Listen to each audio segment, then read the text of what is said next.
I love you, Allah.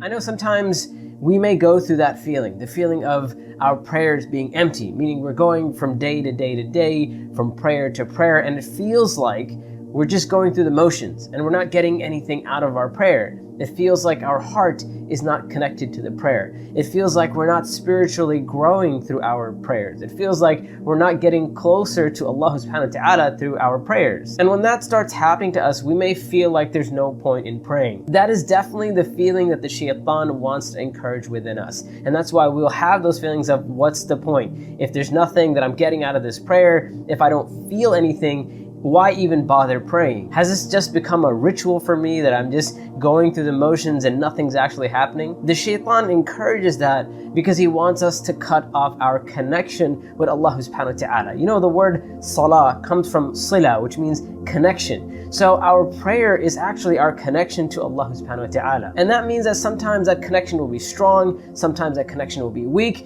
but as long as that connection is there, it means that we have a path to Allah. Once we stop praying or once we quit the prayer, it means that connection has been cut off. And that is why it is important to keep that connection open and alive, even if we're not feeling anything. On top of that, I don't even necessarily agree with the term empty prayer, because I don't believe any prayer is truly empty. Even though it may feel empty, it is never truly empty. The fact that we are purposefully, with the correct intention, going through the motions, it means that there is something there within our prayer. And even a little bit can go a very long way. Maybe 99% of our prayer is empty, but there's that 1% in which our heart is connected to Allah. And who are we to say that that 1% is something that we don't need? Who are we to belittle any deed? Maybe that 1% is enough to forgive us. Maybe we come on the day of judgment and we are grateful that we had that 1%. We all know the story of the woman who was forgiven for all of her sins because she gave water to a thirsty dog. You look at that action on face value and it may not seem like that big of a deal compared to all of her sins, but it is Allah subhanahu wa ta'ala who decides how much our deeds are worth. So maybe our whole prayer is empty,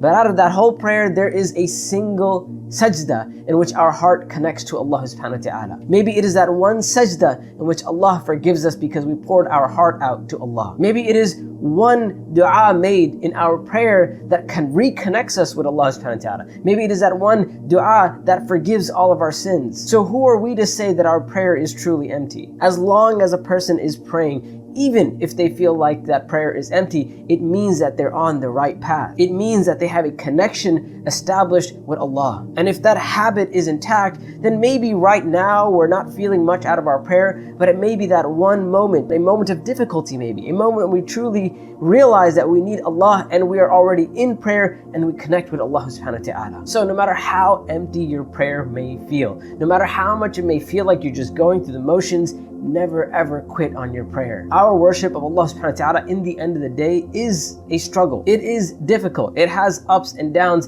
and that is absolutely normal. Don't let the shaitan convince you that just because your prayer isn't perfect or it's not good enough that you should let it go. By that logic, none of us would do any acts of worship because none of our acts of worship are actually perfect. But the point is that we keep trying. The point is that we keep going. The point is that we have that connection established with Allah. And Allah subhanahu wa ta'ala knows best. We ask Allah subhanahu wa ta'ala to give us patience and perseverance in worshiping Allah. And we ask Allah subhanahu wa ta'ala to keep our hearts firm no matter what is happening around us. Allahumma ameen. Before you leave, the question I have for you today is, what do you do personally to keep yourself motivated in your prayer? So those moments in which you are feeling weak, how do you get yourself to keep going in your prayer? Share in the comments below. I'd love to hear your thoughts on this, and I'm sure everyone could benefit as well.